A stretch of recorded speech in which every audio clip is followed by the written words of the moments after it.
Asyhadu an la ilaha illallah wahdahu la syarika lah wa asyhadu anna Muhammadan abduhu wa rasuluh. Allahumma salli wa sallim wa barik ala sayyidina Muhammad wa ala alihi wa sahbihi rasulillahi ajma'in, amma ba'du. Bapak-bapak dan ibu-ibu siang takziah yang dimuliakan oleh Allah Subhanahu wa taala. Dialah Allah Subhanahu wa taala yang memberikan nikmat. Dialah Allah Subhanahu wa taala yang maha hidup. Selain Allah pasti akan mati. Dialah Allah Subhanahu wa taala yang maha kuat. Selain Allah lemah. Dialah Allah Subhanahu wa taala yang memberikan rezeki. Selain Allah diberi rezeki. Dialah Allah Subhanahu wa taala raja di atas para raja. Selain Allah budak hamba. Dialah Allah Subhanahu wa taala yang memberikan nikmat. Selain Allah diberi nikmat. Maka tak ada kekuatan melainkan dari Allah Subhanahu wa taala. La ilaha illallah. Hadirin jamaah takziah yang dimuliakan oleh Allah. Untuk apa kita berkumpul di sini?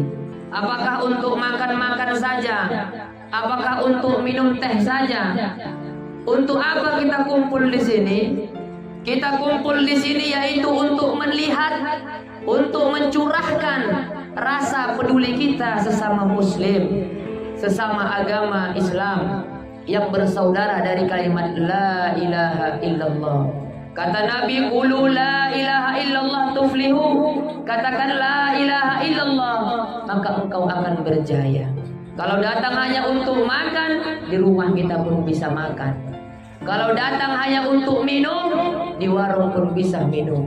Tapi kita datang ke sini untuk tanda cinta kita kepada saudara kita. Apa kata Nabi? La tadkhulul jannah hatta tu'minu wa la tu'minu hatta tahabbu. Kalian tidak akan pernah bisa masuk ke dalam surga sampai kalian menjadi orang yang beriman. Kalian tidak akan pernah bisa menjadi orang yang beriman sampai kalian mencintai diri kalian, mencintai saudara kalian sebagaimana kalian mencintai diri kalian sendiri.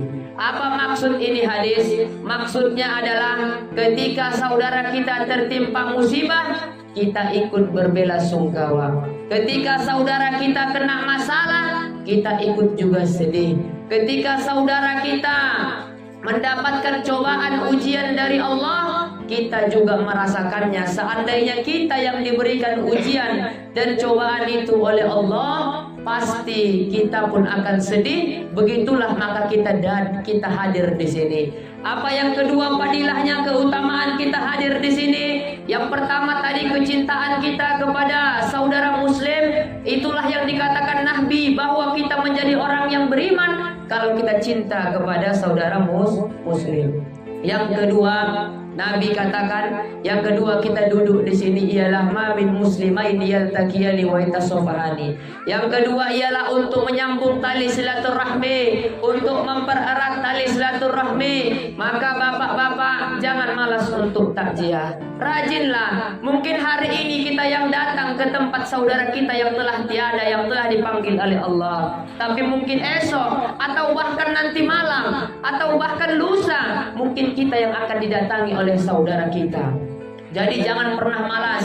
Keutamaan-keutamaan ini sangat banyak. Yang ketiga, apabila kita baca wirid, baca tahlil, baca tahmid, baca yasin, kita hadir di sini, baca zikir, masalul ladzi yadhkuru rabbahu wal ladzi yadhkuru rabbahu masal hayy wal mayyit. Kata Nabi, orang yang membaca zikir, hidup hatinya, tak mati hatinya dari kelalaian. Yang kedua, orang membaca yasin Al-Qur'an, dia akan diberikan syafaat. Iqra'ul Qur'an fa innahu ya'ti yaumal qiyamah syafi'an li ashabiha. Bacalah Al-Qur'an karena Al-Qur'an di hari kiamat akan memberikan syafaat kepada para pembacanya.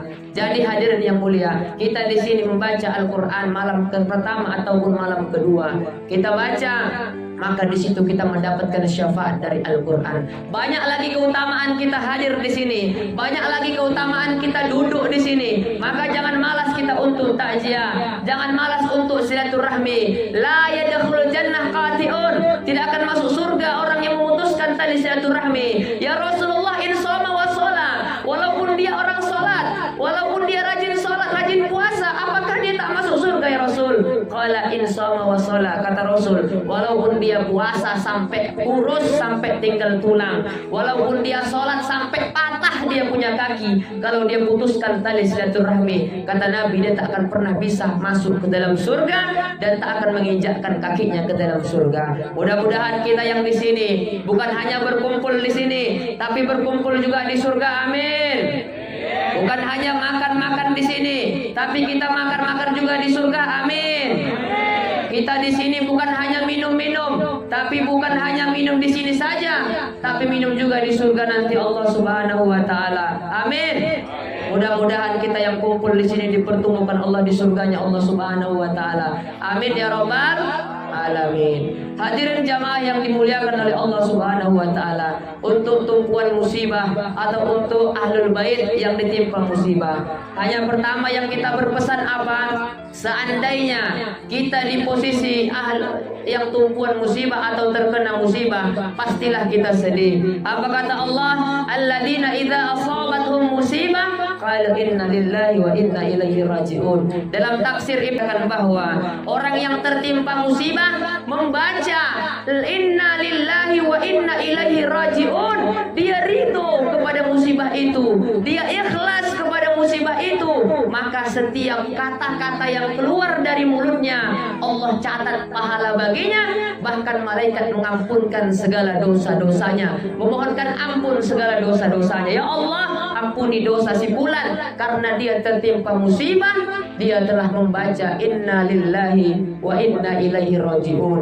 Bukan hanya untuk musibah kematian, bukan hanya untuk musibah ditinggal mati, tapi kata-kata ini semua musibah, asalkan kita mengucapkan inna lillahi wa inna ilaihi raji'un, maka di situ Allah ampunkan segala dosa-dosa kita karena kita ridho kepada apa yang telah ditakdirkan oleh Allah Subhanahu wa taala. Yang kedua, untuk ahlul bait, apa yang pernah dikatakan oleh almarhum Solimin. Bapak almarhum Solimin ini sebelum meninggal dunia, kami pernah menjenguknya beliau ke rumah sakit puskesmas waktu tabrak di sini. Pernah ditabrak, kami pernah sempatlah menjenguknya ke puskesmas. Jadi kita kenal dekat dengan Ibu Siti yang ngajar di pesantren An-Nikmah. Itu juga termasuk guru saya waktu saya mondok dulu di An-Nikmah di tahun 2017. Itu juga termasuk guru saya. Jadi mudah-mudahan Bapak Solimin yang telah dipanggil oleh Allah Subhanahu wa taala dilapangkan kuburnya, amin. Dimudahkan segala urusannya, amin.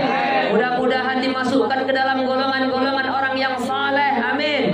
Orang-orang yang mendapatkan naungan Nabi Muhammad sallallahu alaihi wasallam, amin. Orang-orang yang mendapatkan syafaat dari Nabi Muhammad, amin. Yang mendapatkan syafaat dari Al-Quran dan dari sholat, amin ya rabbal alamin.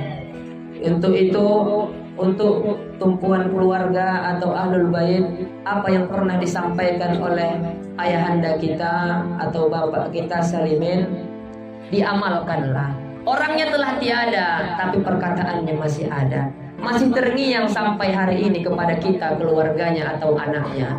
Mungkin beliau pernah mengatakan, wahai anakku, kamu harus akur adik-beradik. Ketika kita akur adik-beradik, maka disinilah pahala mengalir kepadanya karena kita mengamalkan apa yang pernah dikatakannya. Wahai anakku, dia berkata, wahai anakku, jaga kau punya sholat. Suatu ketika hujan, kita malas sholat, tapi kita ingat perkataan ayahanda kita, aku harus sholat karena ayahku pernah menasihati aku. Maka di situ mengalir juga pahala sholat kita kepada ayah kita.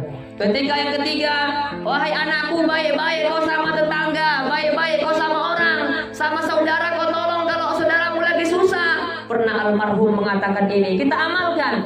Apapun yang pernah dikatakan oleh almarhum yang masih ingat kita, asal itu kebaikan, kita kita amalkan, dengan itu kita mengasih pahala kepada almarhum. Beliau sudah tiada, tapi nasihatnya masih terngiang di telinga kita.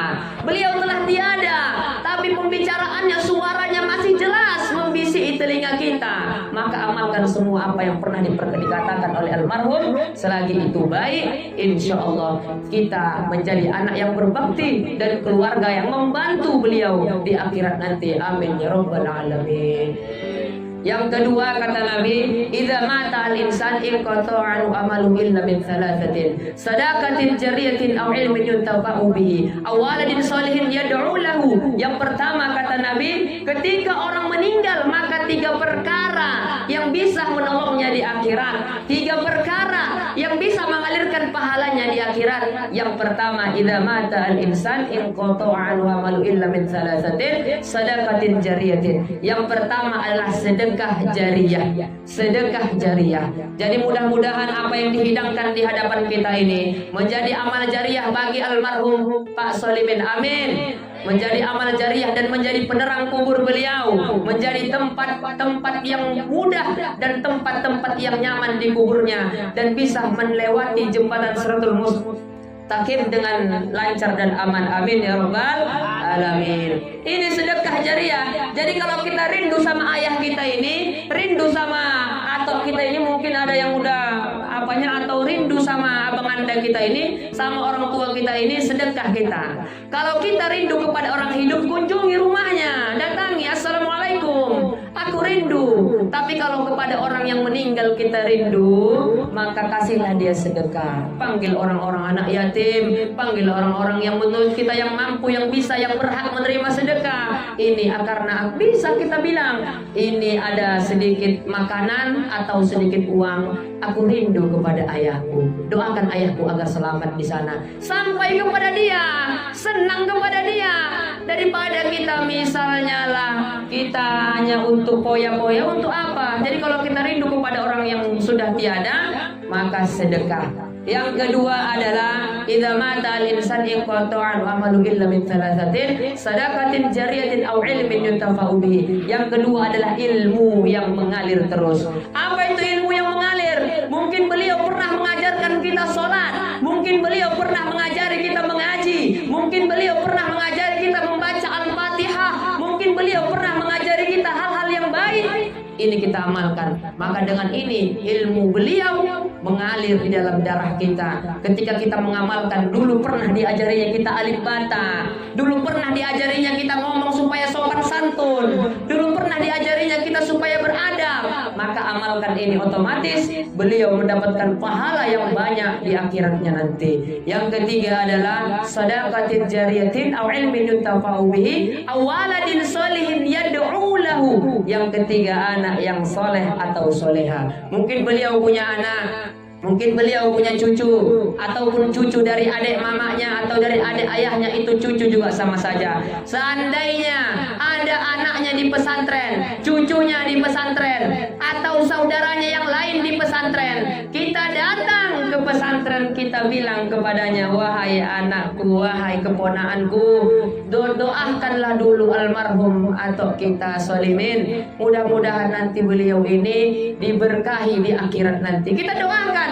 Maka di sini sepakat ulama bahwa doa anak yang soleh akan sampai kepada orang tuanya, akan sampai kepada siapapun, meskipun itu bukan anak kandungnya.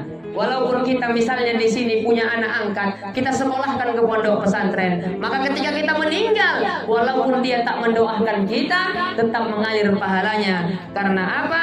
Karena di situ lafaznya isim nakirah dalam ilmu nahwu, pilih pasti bersama, tapi nggak bisa gitu. Secinta-cintanya kita, sesayang-sayangnya kita sama keluarga kita, kalau Allah pilih di antara yang salah satu, pastilah kita harus terima. Karena nggak bisa kita mau sama-sama. Dan bagaimana yang terakhir, bagaimana cara menghindarinya? Nggak bisa.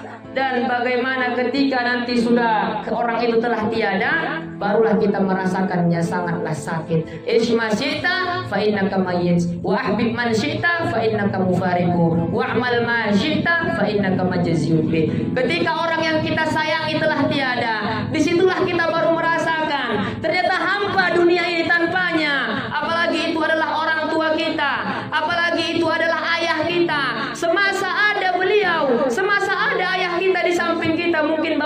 yang masih ada orang tuanya di sini? Masih ada orang tua kita. Kita biasa saja. Kadang tak kita tengok dia. Kadang tak kita tanya udah makan atau belum. Kadang tak kita tanya kabarnya. Kadang tak kita tanya, kita openi dia.